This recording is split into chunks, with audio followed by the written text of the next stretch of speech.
As we talk about the insurrectionist party, the name Donald Trump comes to mind. The latest column in the Washington Post is titled, "Too Many People Are Still Underestimating the Trump Threat," written by Max Boot. Max writes this, quote, "While Trump is not a serious person, he is a serious threat to our democracy.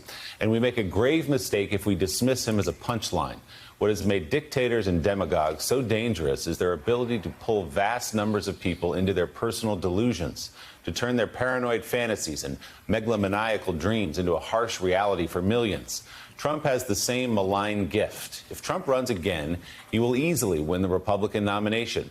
Despite his unpopularity with Democrats and independents, he might even win the presidency again, particularly if his opponent is not President Biden, a blue-collar white guy, but Vice President Harris, a woman of color who is a perfect target for his racist and sexist taunts.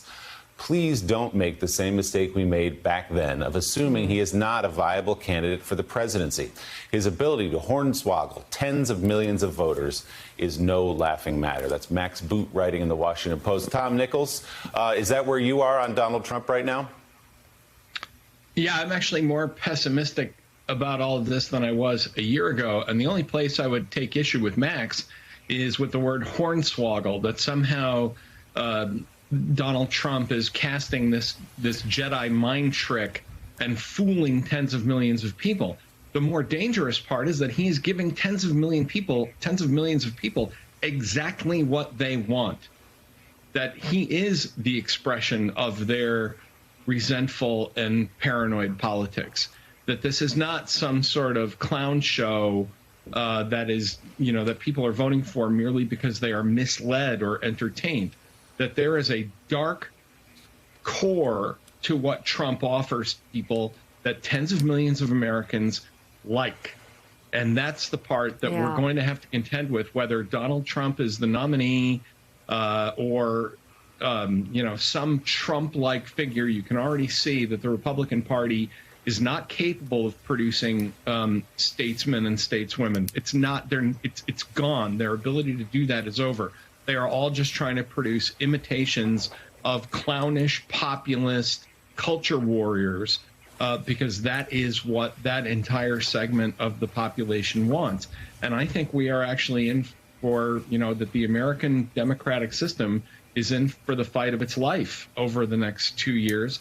And it comes back to, why won't the Democrats take that threat more seriously and react to it like the national emergency that it is?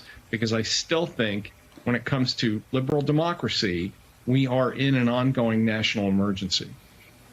We are in an ongoing national emergency, and I agree with so much of what Tom said, Mika, though I would give any person writing an op-ed extra points for sneaking the word hornswoggle.